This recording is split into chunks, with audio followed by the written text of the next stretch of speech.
Get ready to move the conversation forward. This ain't your granddad's news and comment show. This is I Doubt It Podcast with Brittany Page and Jesse Dollemore.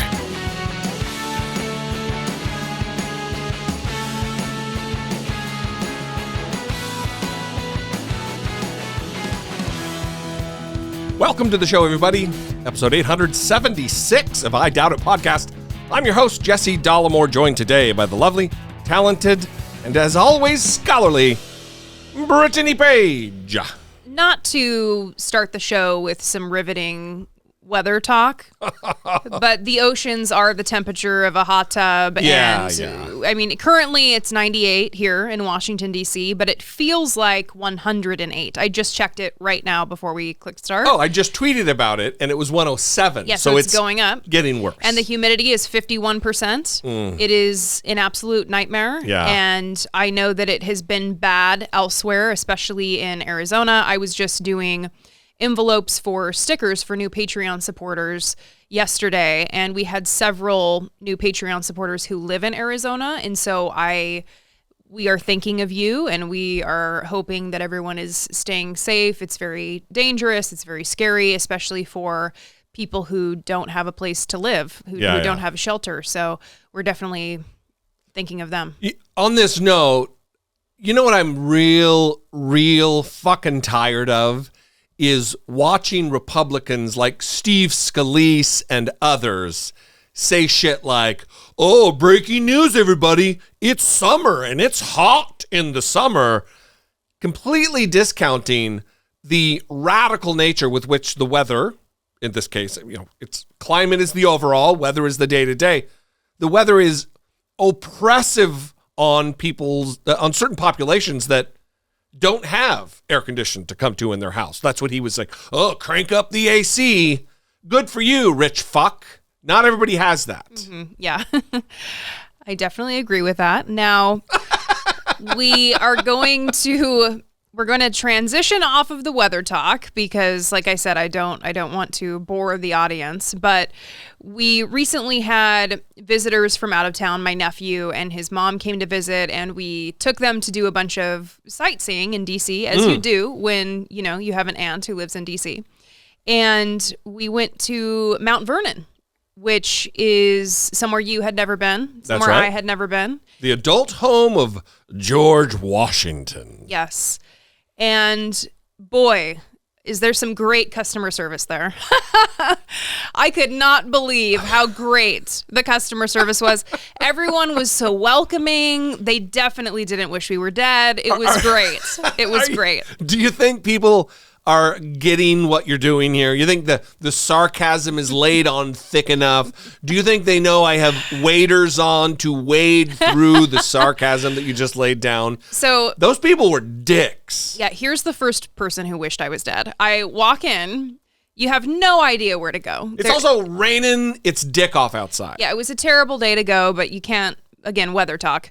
And so I walk up to the information desk. You got to paint a picture. There's no signs of mansion tours start here, blah, blah, blah. None of that. Yeah, you can't figure out where to go. And all these kids are running around, all these tour groups. You know how they have these giant tour groups from like kids that are from out of town? Chartered buses just line the entrance. Yeah. And so I go to the information desk and I'm like, hey, we have the mansion tour, I guess is what it was called. Mansion. And we don't know where to go.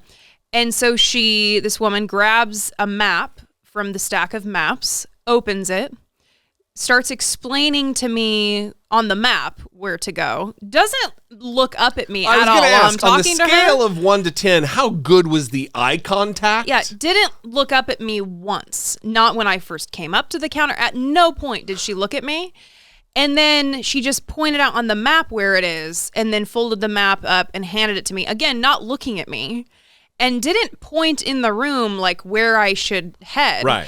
And so I turn around thinking that none of you guys saw this interaction. And I'm just kind of sitting with it like, was that weird? And I turn around and look at you guys and you're like, what the hell's going on at this place? I was ready to leave. I was ready to, and they've already fleeced us for $30 a person. Yeah. I was ready to fucking go. Yeah. And that was the first rude moment. There were like 15 different ones where everybody was a disgruntled dickhole. Yeah, these people are very unhappy there. I don't know if they're not being paid well. I don't know. By the way, it wasn't just us. We witnessed what if someone had their phone out and was recording, it would have made a beautiful TikTok moment. Yeah. Because a lady you go through the mansion and they just repeat the same canned info. I mean, they could have just hit play on a recorder and had it on a loop and not had any humans there. But so a lady missed. So if you're not in the group that's in the room at the time, you're going to miss out on what was said. And a lady just happened to be like at the tail end of the group, not in the full group. And she asked, "Oh, so what was this again?"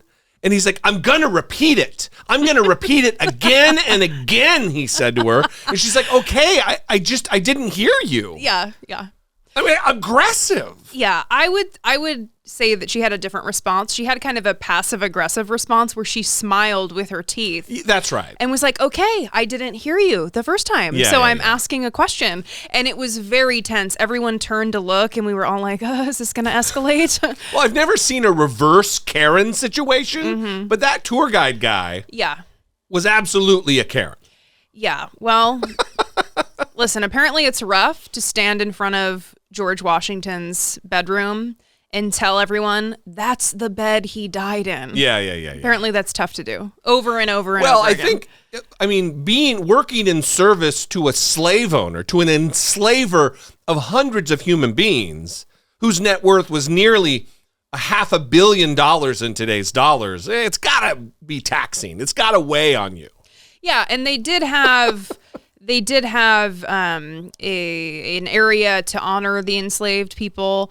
That they put up way after the fact. But, it's there, so that's good. Yeah, and it was strange to kind of walk the path, and where George Washington is buried, they ask for, like, silence out of respect, and I didn't see that sign in time and was kind of like laughing and making jokes with my nephew. And then I kept walking, and then you see the enslaved quarters where they have the memorial, and they ask for silence, for respect. And it's like, well, that seems a little bit more where you would have the silence for respect is actually there, and not necessarily where George Washington is buried. Yeah. It seems weird to have it right after another. You have to go by George Washington's tomb, his grave, whatever, where he's interred, to get to where the enslaved people were, like, just unmarked graves, and then through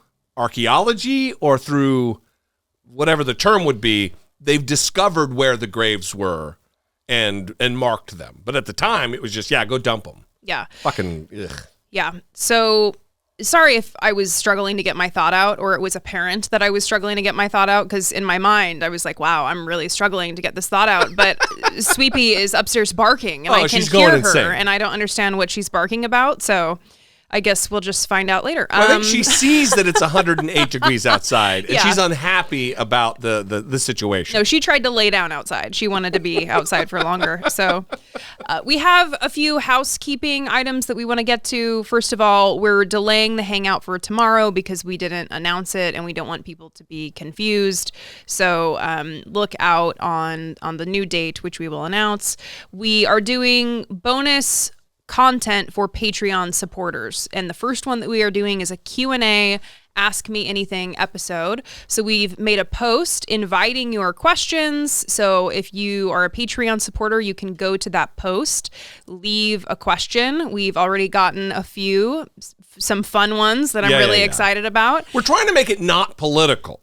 Yeah, I mean, it can be political, but it's nice if we don't have to talk about politics all the time. It'd be way easier on us if it's not, analyzing the whatever.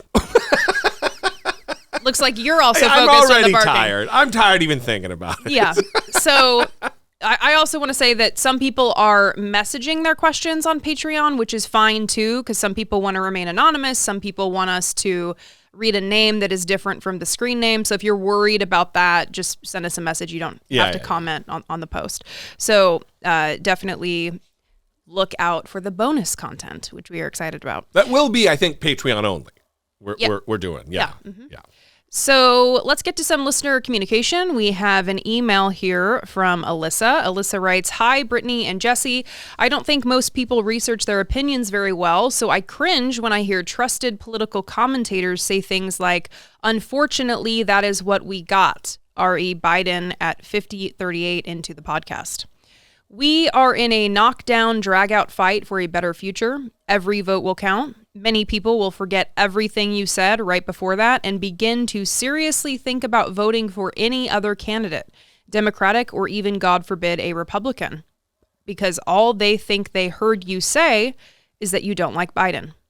What could it hurt for you to repeat, stress, reiterate that you will be voting for Biden because he's far better than anyone else out there from any of the parties?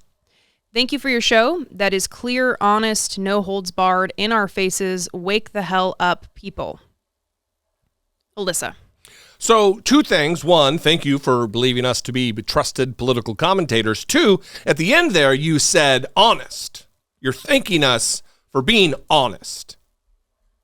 And that is exactly what we endeavor to do. And that is exactly what we did, which is what prompted this critique. You would have us not be honest about our opinions. I do believe it is an unfortunate. I don't want Biden to run. He is going to run. He is what we got. I am going to vote for him. Biden is too old. He is in too much disarray. It's too easy to poke criticisms at Biden. Biden is not as progressive as I would like him to be. As I said last time, in spite of him not being personally progressive, he has led the most progressive administration in the history of the country. And I would put him up against FDR in that case because, Biden didn't inter over 100,000 Japanese people because of the way they looked and where their ancestors came from during World War II. So certain things are unforgivable in my case, and human rights abuses are. As evidenced by the tone and tenor of our talking about George Washington. And yeah, I do put it in the same boat. So it is for me, and unfortunately, Biden's our guy. However, Biden is our guy. Secondly, or thirdly, or fourthly, if you think that that's all we're going to have to say on the matter, and leading up through the primary and the general election, we're not going to, well, we already said, unfortunately, that's all we have to say. We're going to be championing the candidacy of Joe Biden all the way up until November of 2024. Don't worry, Alyssa. Don't worry. We're going to be here, those same honest and trusted political commentators, to run our fucking mouths, taking up for the next term of Joe Biden. Don't forget, Jesse D., we're recording this on video right now, and your YouTube audience does not like when you swear. Oh, that's right. Sorry, guys. So I like this email because it represents criticism that we get from both sides. I mean, there are people who are unhappy that we are not taking Marianne Williamson seriously. Yeah. That we are not taking RFK Jr. seriously. Well, we get voicemails both on the Dollemore Daily number and the I Doubt It podcast number from one certain guy. I think he lives in Texas or something, who it used to be every single day, sometimes multiple times a day, saying, you have to tell the people Joe Biden is unelectable. Oh, we need someone else. It's absolutely on both sides. Yeah, and we had someone actually recently write us and say that we only focus on the negative aspects of Marianne Williamson, and another person, we only focus on the negative aspects of RFK Jr. And what I would say to that is that there's certain things that make you disqualified. Yeah. In my view, there are just certain things that you are no longer a legitimate candidate, in my view. And the things that we've talked about with both Marianne Williamson and RFK Jr., those things make them not qualified in my view. Yeah. And so why would I be like, well, they're anti-vax, but also look at this. They say other really positive things. Yeah. I mean, with RFK Jr., it's hard to tell what that guy believes. He's being funded by Republicans. Ron DeSantis recently said he would appoint him to positions of power in the DeSantis administration. Right. I mean, come on, right? Yeah. The signs couldn't be more clear that this guy isn't a Democrat. But getting back to Alyssa's email, because I went off the rails there. You went off the rails. I thought I went off the rails. Off the rails related to the actual topic. Yeah, we're going to support Biden, but we wouldn't be being honest if we're not being critical, because we are more progressive and he's not as progressive as we want him to be. So Yeah. we would want someone who's more progressive, who also is not anti-vax and who like doesn't want to be friends with Russell Brand. You see what I'm saying? Yeah, I also want my Democrat president, my honest Democrat president, to not call Kevin McCarthy an honest man, to not call Mitch McConnell within the last few months an honorable man. If we're talking about what's honest, that's not honest. Yeah. So And if it is honest and he truly believes that, well, then what the fuck do we got going on here? yeah. So we're going to continue to have disagreements, and I don't think that we should shy away from those disagreements with whoever we're talking about, because it is about being honest. But you are right, Alyssa, in that it is serious and that people definitely need to vote for Joe Biden. So it's disappointing to see certain people who consider themselves leftists propping up people like RFK Jr., or at least allowing them into the conversation as though they are a legitimate alternative when they're not. Yeah. Yeah. Well, and look, and we'll put it to bed here, Alyssa. Joe Biden hasn't done a bad job. He's been dealt a bad hand. He has a Kyrsten Sinema and a Joe Manchin, but he's done quite well with the hand he's been dealt. So, looking forward to a second term. Hope that his health remains robust, and he has earned the vote of Jesse Dollemore, and I think I'm not out of bounds to say Brittany Page. Yes, absolutely. Thank you for the email. We appreciate it very much. If you too would like to call or email, it is 657-464-7609. And of course, I doubt it at dollemore.com. I think we have another email. We do, but it's related to some news that we're going to get to about PragerU. So we're gonna put a pause on it for now, Yeah. and we're gonna take some time to thank our Patreon supporters, Yes. because we could not do this show without our Patreon supporters. So thank you to our new Patreon supporters: Barbara H, Suzanne M, Paul P,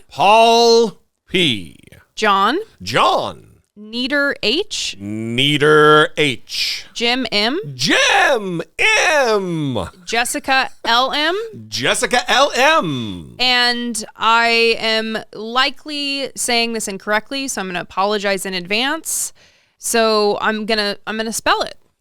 Okay. NIAMH.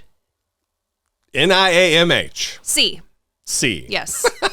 So thank you, as always. Correct us of how to say it. Absolutely. Yeah. Yeah. We want to be corrected, especially for the people who are supporting the show. Yeah. I mean, if you're not supporting the show, we don't care as much. We'll call you Gary when your name is Todd.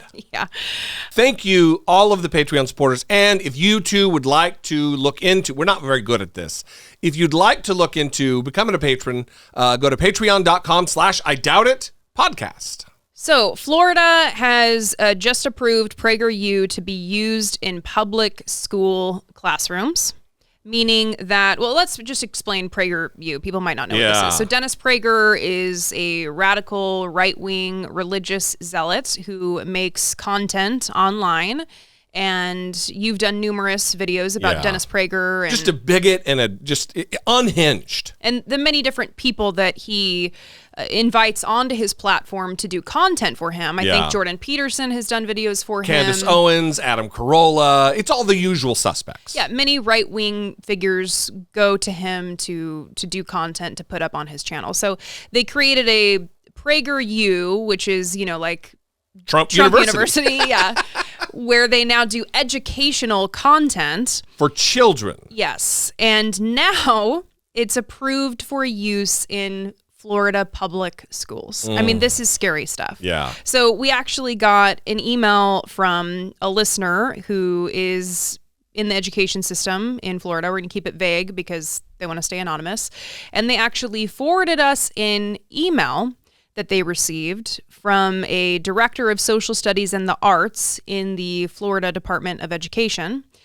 And in this email, they say that we would like to inform you of an instructional material called PragerU Kids. PragerU Kids has been reviewed by the Florida Department of Education and is aligned to the revised civics and government standards. You may want to consider using these supplemental resources when teaching the revised standards. Wow. And then it links directly to various PragerU lessons. Yeah, listen, if you think that every teacher is a liberal or every teacher is going to be constrained by the facts and accuracy in teaching, you're really fooling yourself, because there's a lot of right-wing dummies who are there as an instrument of propaganda to further the lies and the misrepresentations of history, especially by conservatives. Yeah. So before we get into these lessons, which we're going to go pretty deep on this, because I watched a lot of the content today. I sacrificed my YouTube algorithm. They think I'm a nightmare now. Yeah, They're recommending videos to me that are horrible. It's fucking nuts, right? Yeah. We're gonna recap this a little bit and just kind of start from where all of this started, which is the news that Florida, in their new education standards that were referenced, that they are permitting teachers to state that enslaved people developed skills that they could benefit from in slavery. And Ron DeSantis has kind of been responding to this in different ways depending on the backlash that he's getting. So let's kind of start with the Republican candidates responding to how Ron DeSantis has handled this over the past week. I didn't do it, and I wasn't involved in it. Florida's Republican Governor Ron DeSantis tried to distance himself from the curriculum controversy, but it didn't work. I didn't do it and I'm not involved in it are not the words of leadership. Florida's new history teaching guidelines, approved last week, stem from a 2022 law Governor DeSantis called the Stop Woke Act. Governor DeSantis started this fire with the bill that he signed. The new standards say Florida students should be taught about the harsh conditions slaves endured, but also about how slaves developed skills, which in some instances could be applied for their personal benefit. They're probably going to show some of the folks that eventually parlayed, being a blacksmith into doing things later in life. That comment drew a swift rebuke from fellow Republican presidential candidate Will Hurd, who tweeted, "Slavery wasn't a jobs program that taught beneficial skills. It was literally dehumanizing." NAACP President Derek Johnson. We all must stand together as a nation to ensure we don't find ourselves going backwards, that we stand united as a country and not try to remake history. Two of the authors of the guidelines say they proudly stand behind them and that they were, quote, developed using a methodical process within our work group. They want to replace history with lies. The nation's first Black and Asian American vice president traveled to Florida Friday to condemn the new standards in person. I am deeply concerned. Because let's be clear, I do believe this is not only about the state of Florida. There is a national agenda afoot. She's not wrong. So Ron DeSantis, seeing the writing on the wall now that he's being harangued. Yeah, attacked for this, and rightfully so. I mean, absolutely. He defended it. Yeah. He tried to say, listen, I had nothing to do with this, but also, I mean, this is probably what they're going to say, and it's reasonable, right? That they parlayed their skills. It's fine. Listen, they would have never been a blacksmith hadn't they been beaten and tortured and raped and abused systemically. And if they were lucky to get out of it having not been murdered, they could shoe some horses and be a blacksmith. Right. So now that he is starting to realize that this is not popular, this is now how he's responding to questions about the curriculum. Were there beneficial aspects to slavery? That's not what the curriculum says. What do you think? It's not. And the curriculum is very clear. You have, I think it's like 200 plus pages of all kinds of stuff that you can't read that. Have you read it? So what's your opinion? Have you read it? I'm asking your opinion. But you haven't read it, so I'm just making that clear. That makes it very clear about the injustices of slavery in vivid detail. So anyone that actually read that and then listens to Kamala would know that she's lying. And again, sure, it can teach both, and that's really what the curriculum is getting at, is that they are permitted, teachers, to talk about the terrible conditions, the harsh conditions. They're permitted, but they're required to talk about the other. Well, I think they're required to do both. I think what I'm just saying is the curriculum says you talk about the harsh conditions, but you also talk about that they were able to generate skills that they then benefited from. Now Ron DeSantis doesn't want to touch that. Yeah. Now he's like, I'm not going to talk about parlaying anything. None of that. He's got a lot of backlash, even from black Republicans. Yeah. Byron Donalds. But you notice there, his tactic is anytime he's challenged in a way like this, he tries to turn it into an aggressive, hostile debate between he and the journalist. Have you read it? Have you read it? Did you read it? You didn't read it? I just want to make that sure everybody's clear you didn't read it. Well, that's not, the question isn't about what the journalist's understanding of it is. The question was, what is your assertion about this particular education standard in the state that you're the governor of, dipshit? Right. No one cares if the journalist read it. Yes. You're the one who's running for president. You're also the one who's overseeing the implementation of this. The buck stops here, unless you're Donald Trump or Ron DeSantis. Right. Ugh. So let's get into the PragerU situation.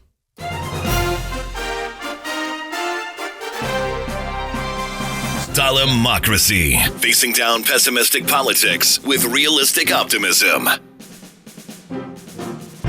So, like we said, Florida is now using PragerU content in public school classrooms, making it available and encouraging educators to utilize Dennis Prager, quote unquote, university right-wing unhinged clips in a classroom to indoctrinate. That's what this is, to indoctrinate children with lies and propaganda about the whitewashed version of history. And we want you to be fully informed about what this means. So we're going to start with a promotional video that the PragerU CEO Marissa Streit posted on the Prager account on YouTube, notifying parents her excitement that Florida is now going to be using PragerU videos. And I want you to listen to the language that this woman uses when she is describing the content that will now be shown in public schools. Friends, I'm ecstatic to make this groundbreaking announcement. PragerU is now making it into schools. A couple of years ago, we launched PragerU Kids because parents have been frustrated. Teachers have been frustrated. We have seen that our schools have been hijacked by the left. They have been politicized. They have been used by union bosses. They have been doing everything under the sun, not for our children. And so we have launched PragerU Kids, and we started providing great educational entertainment for children across America. But we didn't just stop there. Now we're actually making turnkey curriculum content for your schools. And the state of Florida just announced that we are now becoming an official vendor.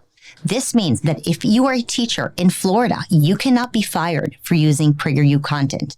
You can also rely on our resources in your classrooms. And we're just getting started. Additional states are signing up. Go to our website, PragerU.com, and find out which other states have been working closely with us so that we become an approved vendor in additional states across America. You should know that the left is trying to fight us. They're trying to take us out of the schools, and we need your support. So please go to PragerU.com and sign our petition to keep PragerU in schools. We know that you know that our content is clean, it's great, it's patriotic. We teach civics, we teach financial literacy, we teach goodness and wisdom and all of the things that should have been taught in schools but are not. And so help us stay in schools, help us make it into your schools. Go to PragerU.com, find out how you can get involved, and help us fight for America's kids. A lot of the, do we need to teach patriotism? Do we need to teach those values? I mean, is that the role of education? Aren't we supposed to teach the truth, the accurate history, not propaganda that they're celebrating, that they're making it into schools? And oh, by the way, now you can't be fired.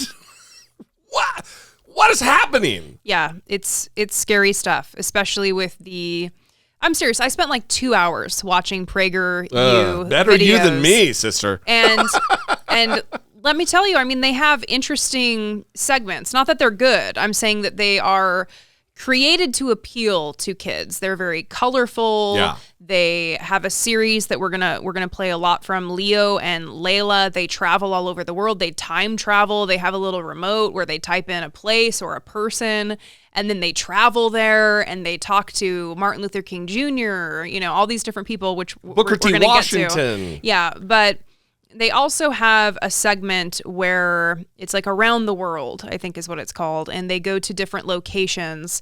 The one in Canada, they criticize the healthcare system in Canada. Well, of course. And in LA, they talked about the police. That was the topic of the one in Los Angeles. And we're not going to play a large part of this, but I want to give the audience a flavor for how they describe George Floyd. We know how George Floyd was killed by Derek Chauvin. He was choked.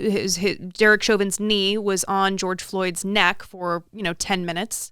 We know how he died. Derek Chauvin convicted of murder for this offense. Right. Now that you know that and your memory has been refreshed, I want you to hear how the Prager Kids lesson will teach kids about George Floyd. Then, in May 2020, George Floyd, a black man who resisted arrest and was held under the knee of a police officer, died while in custody. Died while in custody. I was not ready for that. Died while in custody by a man who was convicted for his murder, not for manslaughter or whatever lesser charge, murder. Mm-hmm. But this is what they want to teach children. I mean, we could end it right there and everybody could be satisfied that our claim that this is propaganda and lies and just a conservative narrative, they would get it. Yeah, and I mean, they're going to teach kids this. They're going to teach young people that, like, some teacher in Florida is excited that they're able to show these videos. And a kid may learn about George Floyd for the first time from this video, and that is what they're going to come away believing. It's horrifying. But it doesn't stop there because, like I said, this Leo and Layla segment where they, go into the past and meet people, they are brother and sister. Layla is older, Leo is younger. It's not necessarily relevant, but in this specific instance where they travel to meet Booker T. Washington, the lesson is supposed to be about independence because Leo is struggling to do things for himself and his sister is finding it annoying and wanting to help him learn the value of independence. And so in this clip, you're going to hear a lot of conservative values and conservative themes coming through, and I wonder if you'll be able to pick up on them. We're really sorry that you have to deal with segregation and racism. Your sympathy is nice, Layla, but know that you have nothing to be sorry about. You and Leo have done nothing wrong and have indeed been quite respectful. Future generations are never responsible for the sins of the past. Okay, I'll keep doing my best to treat everyone well and won't feel guilty about historical stuff. Good, you shouldn't. You and Leo will probably never experience oppression at the level we blacks do now, but someday you will have a teacher or coach or boss who treats you unfairly and makes life more difficult than it should be. By training yourself now to be self-reliant, you'll be ready for it when it comes. So, if we can take care of ourselves by learning skills and working hard and improving who we are, then it won't be so bad if life gets unfair. And it can all start with you making yourself some snacks. It's kind of like being able to do more for yourself not only gives you freedom, but also gives you a shield against people trying to hold you back. That is exactly right. I hope this is the lesson you kids came looking for. It was such a pleasure to meet you. Thanks for talking to us, Mr. Washington. So, of course, it starts with the you don't need to feel guilty about stuff that happened in the past, right? Oh, well, then I'll definitely not feel guilty about historical stuff, Mr. Washington. Well, they're obsessed with the guilt angle. Yes. Conservatives, obsessed with white guilt, with guilt in general about our history, our past. And look, I don't feel guilty about what took place. I didn't have a hand in it, but do I feel badly? Yeah. Do I feel dismayed? Do I feel helpless sometimes? Yes, absolutely. But it's this twisting of the narrative, giving people permission. I believe that if you don't have to feel guilty, then you don't even have to feel bad about it. It's just like, who cares? I had nothing to do with that. Those people, just do your thing.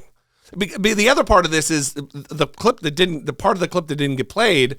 I was upstairs getting a drink when you were listening to it. It was Booker T. Washington explaining his founding of Tuskegee University. And they don't even cover why is it that a black university had to be founded by a black man.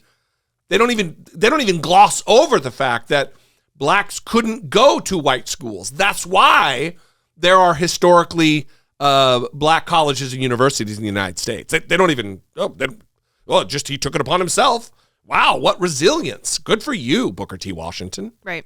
Well, and I think you're onto something with it's not really about guilt. It's that they don't want people to feel bad because then you would be obligated to do something to support equality, to support policies that would have people getting reparations. I mean, whatever the case may be. To right some of the historical wrongs that have been committed upon marginalized and oppressed groups in the United States. Right. And so it's no coincidence that you heard two messages at the same time, that you don't need to essentially feel bad about the historical wrongs of the past, and that really the answer is to be self-reliant. Yeah. And to when life gets unfair, at least you can always help yourself if you're self-reliant. Right. Right. So no matter how hard things get, no matter how much discrimination you face. Bootstraps.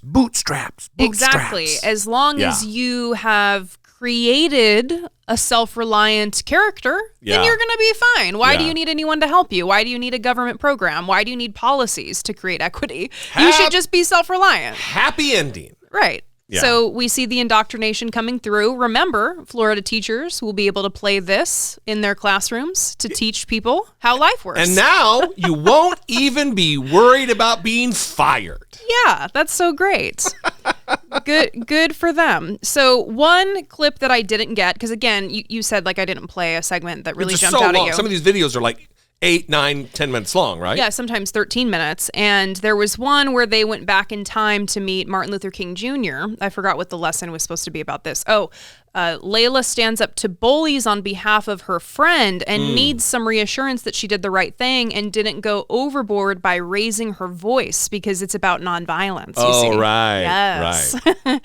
And they go back to April 3rd, 1968. I don't know if this date rings a bell for you, but it's the day before MLK was assassinated. Right. They didn't even warn him. By a white supremacist. They didn't even warn him. They're going to go back to the day before he's assassinated, and like, they're not even... By the way, just to put a bug in your ear, I mean, it's like a Marty Doc Brown situation where, no, Marty, don't give me the note. I don't want to know. Yeah, they were worried about the butterfly effect. MLK was giving a speech to support the Memphis sanitation workers strike. It's his I've been to the mountaintop speech. And they stand there discussing with him the I Have a Dream speech, the March on Washington. And in the video, their version of Martin Luther King Jr. is talking about how supportive people of every race were and how they showed up to the March on Washington. Really? Yes. And I found it so remarkable because, of course, we know there's polling from the 60s. You know, Gallup Polls has been doing polling on this for a long time. This is something we talked about a lot on this show. To put in perspective, the Republicans have whitewashed the history of the civil rights movement. Absolutely. They act like everybody was on board the whole time, that even during that time there was massive support, and the polling does not bear that out. It was very unpopular in the thing that's super popular and accepted now was very unpopular back then. Yeah, so in May to June of 1961, they did a poll where they asked if people think sit-ins at lunch counters and freedom buses or other demonstrations by Black people will hurt or help their chances of being integrated into the South. And 57% said it would hurt. So not supportive. A vast majority, almost 60%, said these things that are just lionized now, universally understood as good and moving the needle, were looked upon as no. That's the wrong way to protest. If that rings a bell, it should, and I hope it does, because that's the narrative we hear now with every race protest related to inequality, inequity, Black Lives Matter, police brutality. It's no. Don't protest like that. No. Oh, you want to silently take a knee while the national anthem? No. That's the wrong way to do it. They never say what the right way is, but it's the same thing that was happening in the 60s. No, that's the wrong way to protest, even though those things that were the quote-unquote wrong way to protest actually made a difference and got us to where we are right now. Right. And the March on Washington happened in August 1963. And Gallup did another poll in June of 1963, so before the March on Washington. Mm-hmm. And they said, do you think mass demonstrations by Black people are more likely to help or more likely to hurt the cause for racial equality? And in June 1963, 60% said hurt. Yeah. And then a year later, it went up to 74%. Yeah. It increased from 60 to 74% in 1 year. Yeah. So people like to think back on this time and say that there was, widespread support for Martin Luther King Jr. and for these demonstrations, but no, there was not. Yeah, there was not. The other thing that people like to do is look, I would for sure be on the right side of history. Well, if you're not on the right side now, there's not a fucking chance you'd been on the right side then. Right. If you're not fighting for racial justice now and social justice now, you would have been part of the wrong side of history then. Yeah. I know it's completely different, but it's reminding me of the Sinead O'Connor discourse right now, actually, because she just passed away. And the clip of her on Saturday Night Live tearing up the photo of the Pope is making the rounds. And at the time, she was banned from SNL for life, for one thing. Right. And widely criticized. All kinds of celebrities came forward to mock her. Even Madonna made a joke and tore some other picture of something else up. Yeah. Just lame. And of course, it was a protest for abuse in the Catholic Church.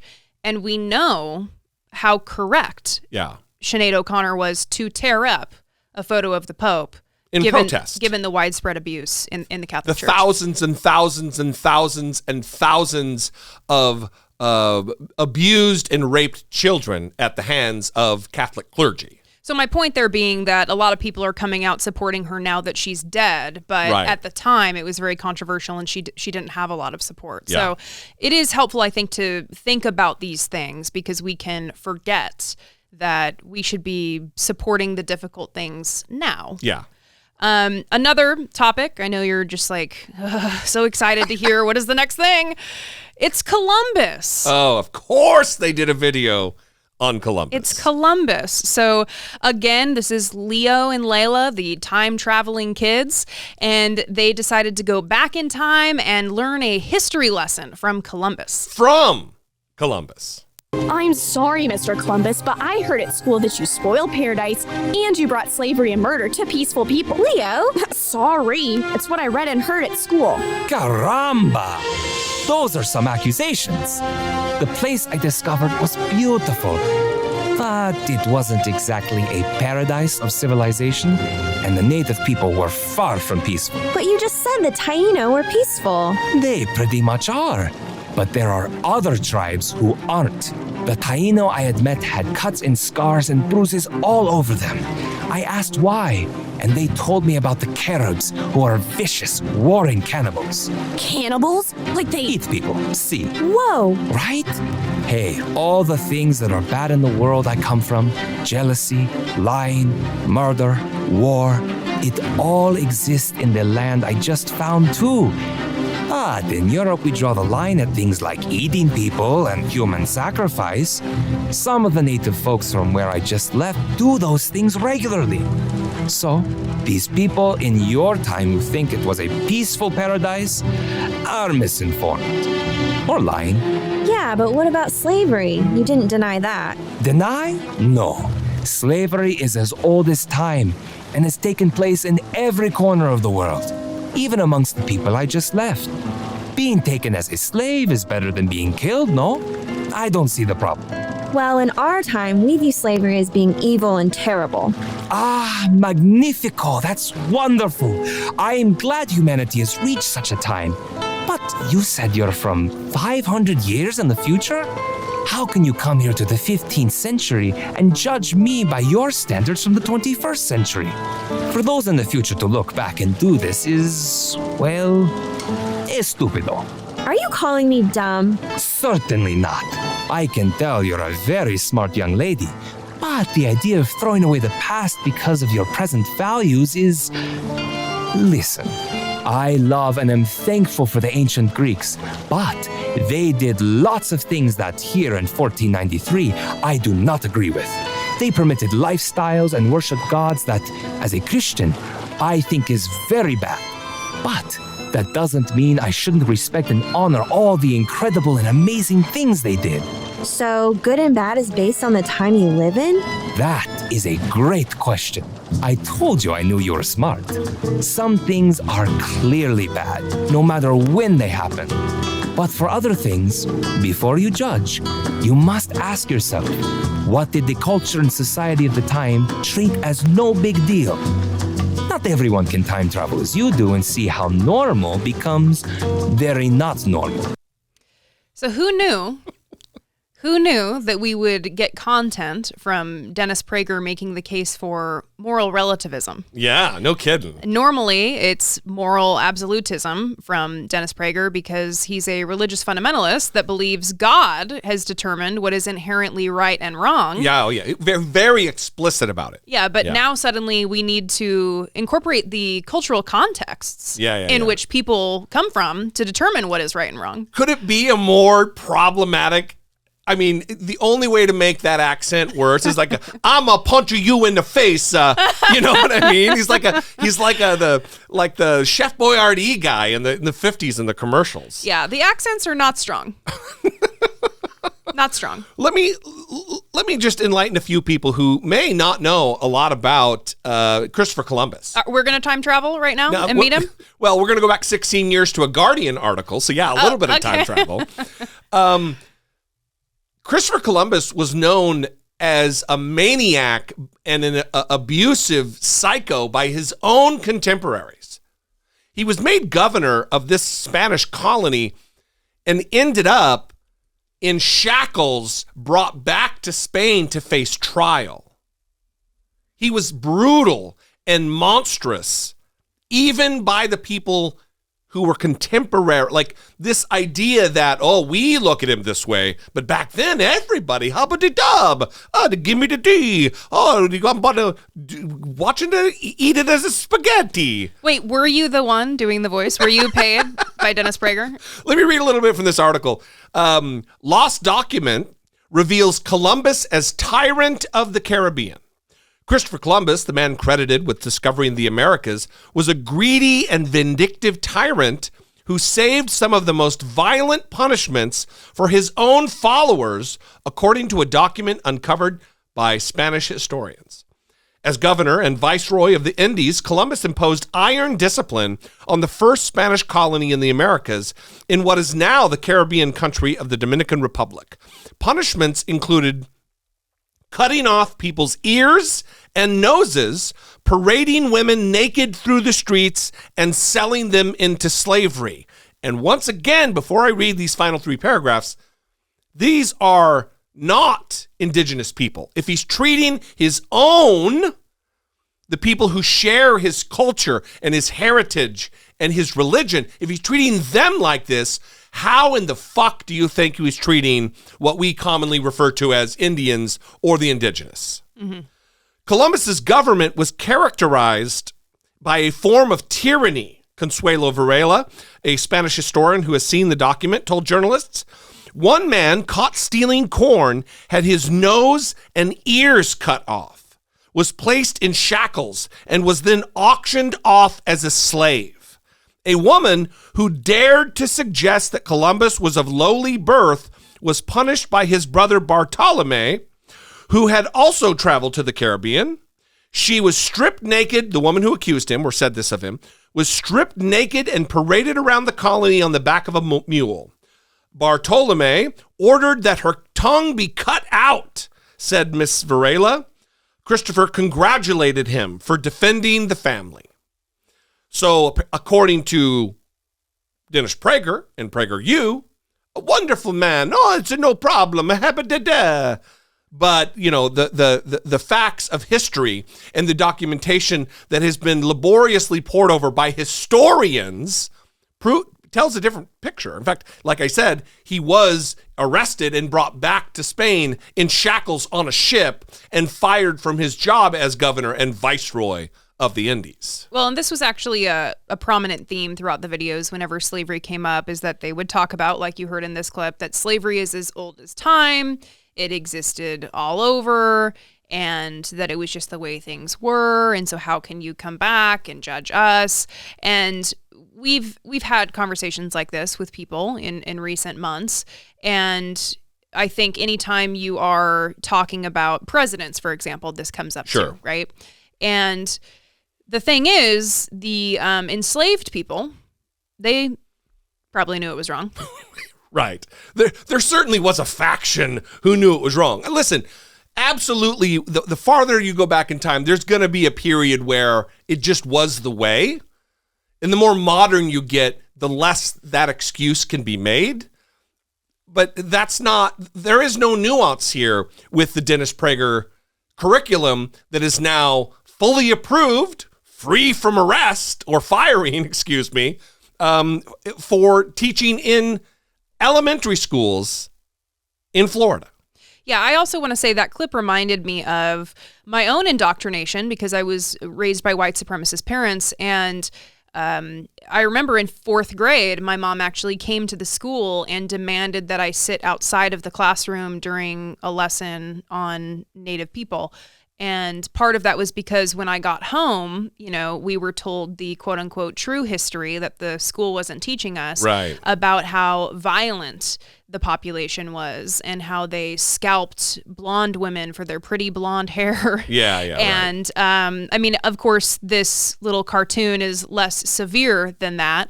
But really, it's of the same spirit, I think. They're trying to get at the same things, which is to justify horror by indoctrinating and telling kids lies.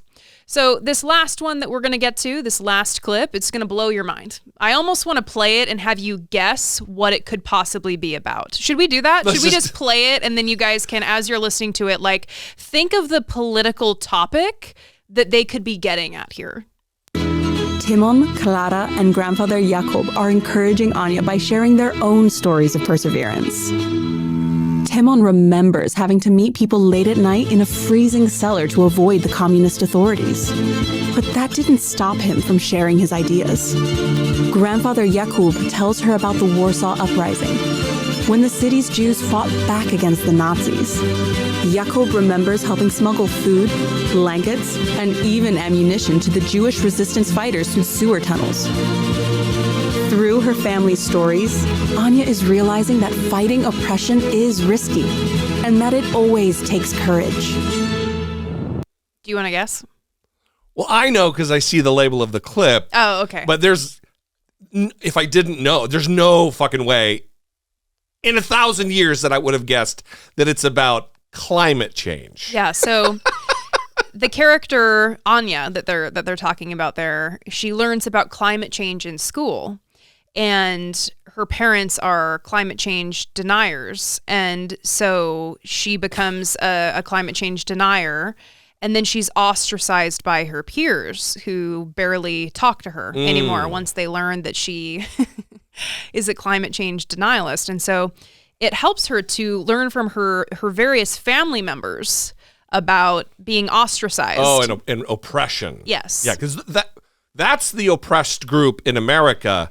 It's science deniers. Yeah, and so she feels comforted by her grandfather's story about the Warsaw Uprising, when the city's Jewish people fought back against Nazis. Wow. Because she can really take that lesson to heart and take it with her to school as she's being ostracized by her peers for denying climate change. Welcome to the facts, children of Florida. So, Florida, what are you going to do? I mean, this is some scary stuff. Also, what have you done? You elected Ron DeSantis as your president, as your governor. What have you done? What have you done? By the way, can we shift gears quickly here? Very abruptly. Ron DeSantis ain't ready for prime time.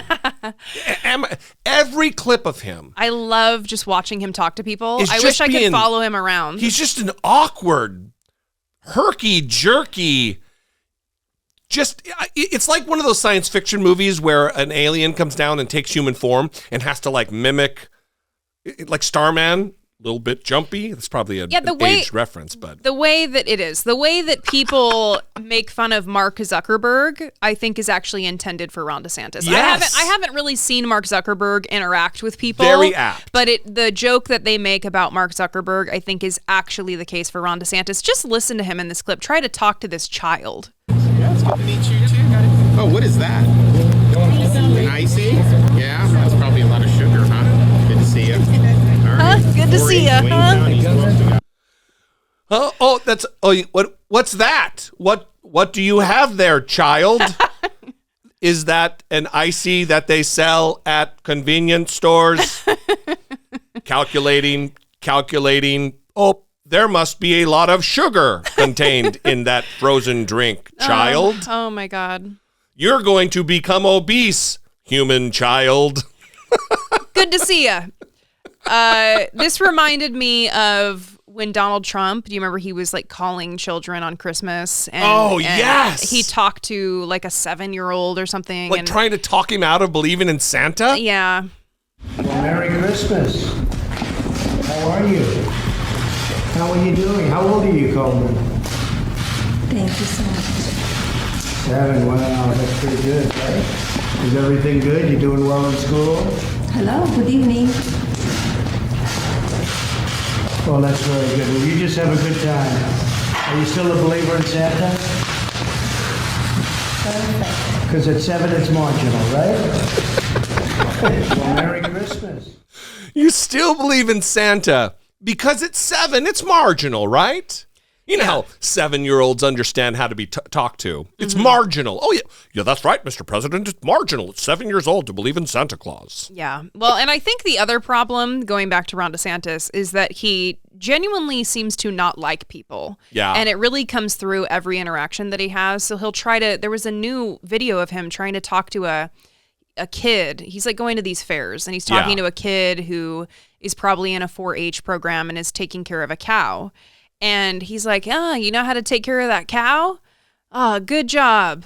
Good to see. Like, it's just so strange. Cringy as fuck. And you have every interaction. You have to at least pretend that you give a shit about people. Listen, there's a phrase that's used a lot in politics, especially on the campaign trail, and it's retail politics. And you have to be able to shake hands and kiss babies and interact with other people and be likable. I mean, Sell yourself. Yeah, think about some of the storied politicians of our time. Love them or hate them. People like George W. Bush or Ronald Reagan. These people they were men of the people, so to speak. They could glad hand and get along and slap people on the back and be slapped on the back and have a beer. Ron DeSantis, and to shockingly a lesser extent, Trump, just not good at this at all. How have they attained the level of success in politics that they have, being so fucking bad at relating to other human beings? Mm-hmm. Yeah. Or ostensibly humans. Yeah, I don't know, but Ron DeSantis campaign not doing well, going well, and on the ropes. Yeah, I think he knows that and is probably disappointed. I think it exacerbates. We're seeing like his self-hate come through every interaction. I think it makes the frustration or the anxiety about making every moment count.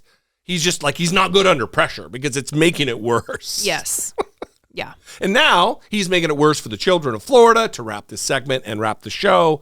If you live in Florida, you need to start making noise about this, because it's like I've talked about for years now.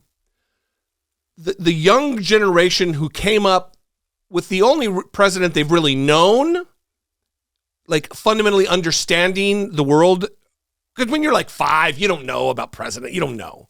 But when you come of age, understanding politics a little bit and understanding history and understanding our government and the president, if you come of age and having Donald Trump be the only example that you know, it's going to fundamentally warp and pervert your just understanding of how things work in America. You know, you didn't remember Barack Obama. If Donald Trump's it, you think that's normal. And this is what's going to take place in Florida when they implement this, and teachers across the state en masse are going to start teaching this. This is going to be the foray into history and politics and how we deal with one another, and they're going to be lied to. Their fundamental understanding is going to be propaganda and lies. It's dangerous. We'd love to know what you think. Let us know. You can call, leave us a voicemail, 657-464-7609. And of course, as always, you can email us, idoubt@dollemore.com. Once again, we would ask that if you get value from what we do, if you appreciate what we do and you'd like to help support the show, help produce the show, go to patreon.com/idoubt-it-podcast and pick a tier and help support what we're doing. We love you guys. We appreciate you. And we will see you next time. For Brittany Page, I'm Jesse Dollemore, and this has been I Doubt It.